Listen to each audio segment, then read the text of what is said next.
श्रीमद् भागवत गीता। एक श्लोक भगवत आधो देवी देवकी देव गर्भ जनन गोपी ग्रह वर्धनम माया पूर्णता जीवताप हरण गोधरणम कस्साच्छदन कौरवादिक हनन कुंती सुता पालनम। एकन श्रीमद् भागवत पुराण कथित श्री कृष्ण लीलामृतम। अर्थ ध्यानम। तमेव माता च पिता तमेव बंधु सखा तमेव विद्याधरणम तमेव सर्गम मम देव। श्रीमद् भागवत गीता आरंभ। श्री ओम नमो भगवते वासुदेवाय। वासुदेव विश्वेश्वराय आदि पुरुष पारंपरिक आलेख पुरुषानम। दोह जगत बंधु ज्योति स्वरूप जी की जानहार हरि यश मांगन आयो दास प्रभु के द्वार। श्रीमद् भागवत गीता का दूसरा अध्याय आरंभ। संजय बोले, हे दष्टराज, अब श्री कृष्ण दयायुक्त नेत्रों से आंसू बहकर व्याकुल चित्त अर्जुन से बोले, हे अर्जुन, अनंत के सेवन करने योग अपयशकारक नरक में गिरने वाला मोह इस समय तुम्हारे मन में कहाँ से आया? तुम कायर मत बनो, यह शोभा नहीं देता। तुम हृदय की दुर्बलता को त्याग कर युद्ध के निमित्त खड़े हो जाओ। अर्जुन ने कहा, हे माधव, मैं रण में पूज्य भीम और द्रोणाचार्य के ऊपर बाण प्रहार कर कैसे युद्ध करूंगा? इस लोक में महात्मा गुरुजनों को ना सत्कार, भीख मांग भोजन करना उत्तम है, और अर्थ की कामना के लिए जो गुरुजनों को मारकर उनके रक्त से सने भोगों को भोगूंगा। हम नहीं जानते कि युद्ध में कौन जीतेगा। यदि हम जीत भी लेंगे तो भी उनको मार हम जीवित रहना नहीं चाहते। वही दशरथ के पुत्र हमारे सामने प्रस्तुत है। दीनता से मेरी स्वाभाविक वृत्ति नष्ट हो गई और धर्म के विषय में मेरा चित्त मोहित हो गया है। मैं आपसे पूछता हूँ, जिससे निश्चय करके मेरा भला हो वह मुझसे समझा कर कहिए, क्योंकि मैं आपका शिष्य हूँ और आपकी शरण में आया हूँ। अंत मुझे ज्ञान शिक्षा दीजिए। मुझे पृथ्वी का निष्कष्ट राज्य मिल जाए और देवताओं का भी अधिपत्य मिल जाए तो भी ऐसा उपाय नहीं देखता कि जो मेरी इंद्रियों को दुखाने वाले शोक को दूर करे। हे गोविंद, मैं युद्ध नहीं करूँगा। यह कहकर अर्जुन चुप हो गए। संजय बोले, हे राजन, दोनों सेनाओं के बीच में खिन्न होकर बैठे अर्जुन से भगवान श्री कृष्ण ने यह वचन कहे, हे अर्जुन, जिसके लिए शोक नहीं करना चाहिए तू उसके लिए शोक करता है, और पंडितों के से वचन तो कहता है, परंतु पंडित लोग ना मरो का सोच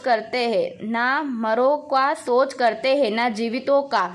यह बात अब असंभव है कि मैं पहले ना था, तुम भी ना थे और राजा भी ना थे और इसके बाद भी नहीं रहेंगे। जैसे देहधारियों को इस देह की लड़कपन, जवानी, बुढ़ापा ये अवस्था होती है, वैसे ही मृत्यु के बाद दूसरे देह को भी होती है। इसलिए पंडित लोग मोक्ष प्राप्त नहीं होते। इंद्रियादियों को शब्दायित विषयों से संयोग, जाड़ा, गर्मी आदि सुख दुख के देने वाले हैं। आने जाने वाले और नश्वान जानकर इन्हें सहन करे।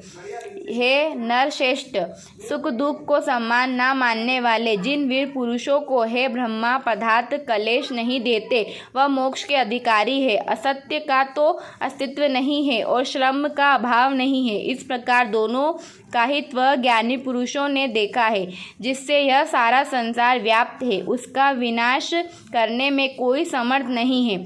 इस अविनाशी, अचिंत्य और नित्य जीवात्मा के यह सब शरीर नाशवान है। अतः हे भरत, तुम युद्ध करो। जो पुरुष इस आत्मा को मरने वाला तथा जो मरने वाला मानते हैं, वह दोनों ही ज्ञानी नहीं है, क्योंकि यह आत्मा ना मरती है। आत्मा ना कभी जन्मती है, ना मृत्यु को प्राप्त होती है, ना कभी जन्मी थी, ना कभी मरेगी। यह जन्म नित्य कभी ना घटने बढ़ने वाली है और सनातन है। नष्ट होने पर भी वह नाश को प्राप्त नहीं होती। जो पुरुष इस आत्मा को नित्य, अविनाशी, निर्विकार और अजन्मा जानता है, वही जिसको घात करावेगा और जिसको मारेगा। जिस प्रकार मनुष्य पुराने वस्त्र को फेंक कर नया वस्त्र ग्रहण करता है, उसी प्रकार आत्मा पुरानी देह छोड़कर नई देह धारण करती है। आत्मा को शस्त्र नहीं काट सकते हैं, अग्नि जला नहीं सकती है, जल भिगो नहीं सकता, ना भीगा या गल नहीं सकती है और ना सूखी हो सकती है, सूख सकती है। यह विनाशी, स्वव्यापी, स्थिर, अचल और सनातन है। यह इंद्रियों से जाना नहीं जा सकता, यह कल्पना से भी परे है और इसमें हेर फेर नहीं हो सकता। इसलिए ऐसा जानते हुए तुम्हें शोक करना उचित नहीं है। महाबाहो, यदि तुम इस आत्मा को नित्य जन्म लेने वाला मानते हो तो भी शोक नहीं करना चाहिए, क्योंकि जो जन्मा है जिसकी मृत्यु हुई है उसका जन्म होना निश्चय है। अंत जो बात अनिवार्य है उसके लिए सोच करना व्रत है। जन्म लेने से पहले क्या था किसी को मालूम नहीं, मध्य में कुछ प्रकट होता है, फिर मरने के पीछे क्या होगा कोई नहीं जानता। ऐसी दशा में किस बात की सोच करना क्या तुमको उचित है? कोई मनुष्य तो इस आत्मा को आश्चर्य से देखता है, अश्वत्थ वर्ण करता है, कोई अश्वयवंत मारकर सुनता है, परंतु कोई देख कह व सुनकर भी भली प्रकार नहीं जानता है। सबके शरीर में यह आत्मा नित्य अविनाशी है। कारण सब प्राणियों के लिए तुमको सोच करना उचित नहीं। अपने धर्म को सोचकर तुमको घबराना उचित नहीं है, क्योंकि क्षत्रियों की धर्म पूर्वक युद्ध से बड़ा और कुछ भला करने वाला नहीं है। पार्थ, बिना इच्छा किए स्वर्ग का द्वार रूपी युद्ध तुमको स्वतः प्राप्त हुआ है। ऐसा सुअवसर भाग्यवान क्षत्रिय को नहीं मिलता। यदि तुम अपने धर्म के अनुसार इस संग्रह को ना करोगे तो अपना धर्म और बड़ाई खो बैठोगे और पाप को प्राप्त होगे। सब लोग सदा तुम्हारी अपकृतियाँ करेंगे और प्रतिनिष्ठा वाले पुरुष के अपयश का होना मृत्यु से भी बढ़कर है। हे महारथी, समझेंगे कि अर्जुन डरकर संग्रह से हट गया और सब अब तक जो लोग तुम्हारा मान करते थे वे अपयश करने लगेंगे। शत्रु लोग तुम्हारे पराक्रम की निंदा करते हुए अनेक प्रकार के दुर्वचन कहेंगे। इससे बढ़कर दुख तुमको क्या होगा? यदि तुम युद्ध में नष्ट हो गए तो स्वर्ग के भोगी बनोगे, जीतने पर पृथ्वी का राज्य करोगे। इसलिए युद्ध के निमित्त दृढ़ प्रतिज्ञा होकर खड़े हो जाओ। सुख दुख, लाभ हानि, जय पराजय, इन सबको सम्मान समझकर युद्ध के लिए तैयार हो जाओ। ऐसा करने से तुम पाप को प्राप्त नहीं होगे। हे पार्थ, यह ज्ञानोपदेश ज्ञान योग के विषय में तुमसे कहा गया। अब निष्कर्म कर्म योग के विषय सुनो। जिस ज्ञान को पाकर कर्म बंध से तेरी मुक्ति होगी। कर्मयोग मार्ग से एक बार आरंभ किए कर्म का नाश नहीं होता और विग्रह पड़ने पर भी शुभ फल होता है, तथा इस कर्म का केवल आरंभ ही संसार के भय से छुटकारा पूर्ण ब्रह्मा प्राप्त करता है।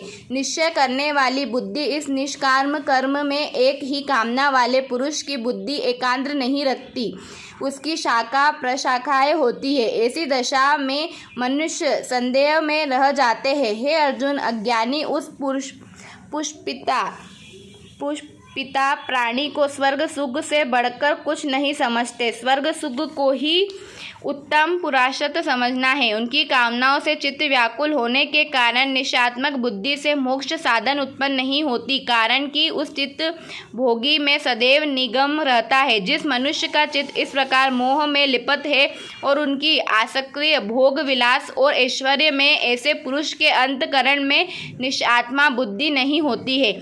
हे अर्जुन, वेद त्रिगुणात्मा है, तुम निष्काम हो जाओ। सुख दुख को सम्मान जानकर नित्य क्षेत्र आदि सर्वाद्य में ना पड़कर धीरजवान और आत्मनिष्ठ हो। जैसे छोटे छोटे अनेक जलाशयों में से मनुष्य का कार्य सिद्ध नहीं होता है, बड़े जलाशय से वे प्रयोजन अनायास ही सिद्ध हो जाते हैं। उसी तरह संपूर्ण वेदों में कहा हुआ कर्म कर्मों का फल व्रत में भक्ति रहने वाले मनुष्य को सहज ही में प्राप्त होता है। तुमको केवल कर्म करना चाहिए, तुम्हारे अधिकार में फल नहीं। तुम ना तो फल की अभिलाषा में कर्म करो और निकम्मे ही रहो। फल की आशा त्याग कर कर्म की सफलता व असफलता को समान मानकर तुम योगस्थ होकर कर्म करो, यही कर्म ज्ञान योग्य है। इस बुद्धि योग सहित कर्म से अन्य कर्म अत्यंत हीन है, इसलिए तुम बुद्धि योग का ही आश्रय ग्रहण करो। फल की इच्छा करने वाले निकृष्ट होते हैं।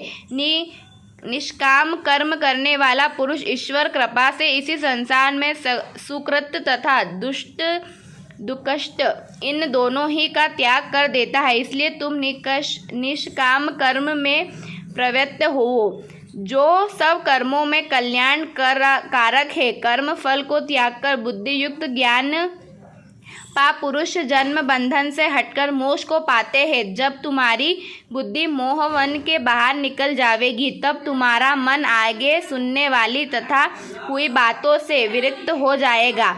अनेक स्तुति स्मृतियों के वचनों को सुनने से तुम्हारी बुद्धि भ्रमित हो गई है। जिस समय वह निश्चल होकर आत्मा से निश्चल होगी, तभी तुमको वह ज्ञान प्राप्त होगा। अर्जुन ने पूछा, हे केशव, आत्मा स्वरूप में निश्चल बुद्धि वाला किसको कहा है?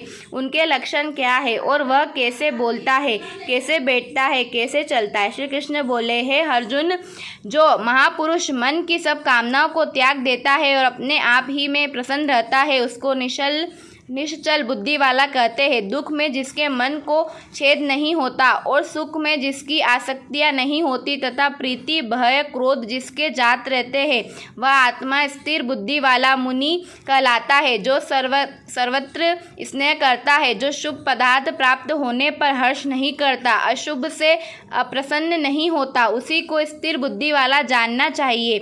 और जो कछुआ जैसा अपने अंगों को सिकुड़ लेता है, उस तरह जो पुरुष अपनी इंद्रियों को विषम से हटाता है, उसे बुद्धि स्थिर जाननी चाहिए। निहार पुरुष के विषय हट जाते हैं, परंतु विषयों में उसकी चाह बनी रहती है। परब्रह्मा का अनुभव होने पर चाह भी हट जाती है। हे अर्जुन, मोक्ष का प्रयत्न करने वाले विद्वान व्यक्ति को भी प्रबल इंद्रियां बलात्कार से उनके मन को जीत लेती है। इसलिए सब इंद्रियों के विषय से रोक मेरे विषय पर हो जाए। जिससे इंद्रियों को वश में कर लिया, उसकी बुद्धि निश्चल है।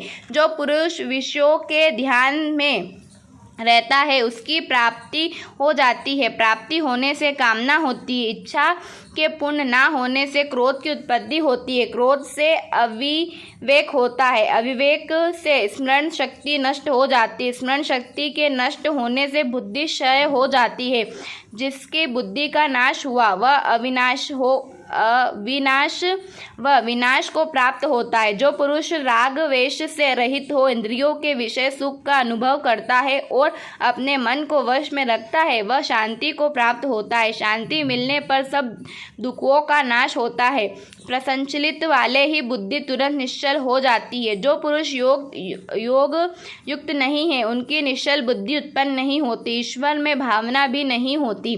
भावना के ना होने से शांति प्राप्त नहीं होती। अशांति को सुख कहाँ से मिलेगा? जैसे वायु नाव को जल में खींच ले जाती है, इस प्रकार इंद्रिया उस पुरुष को बुद्धि का नाश कर देती है जिसके मन विवशयक्त हो इंद्रियों के पीछे लग जाता है। इस कारण है महाबोह, जिसने इंद्रियों को विषय में सर्वदा रोक रखा है, उसकी बुद्धि स्थिर है। जो सब प्राणियों की रात में उसमें संयमता रहता है, उस और प्राणी मात्र जिस समय जागते हैं, मुनियों की वह रात्रि है। जल से भरे पूर्ण समुद्र में नदियाँ का जल भरने पर भी वह अपनी मर्यादा पर ही रहता है। उसी प्रकार जिस पुरुष में इच्छा न रहने पर भी सब विषय भोग प्रवेश करते हैं, उसी को शांति मिलती है। विषयों की इच्छा करने वाले को शांति नहीं मिलती।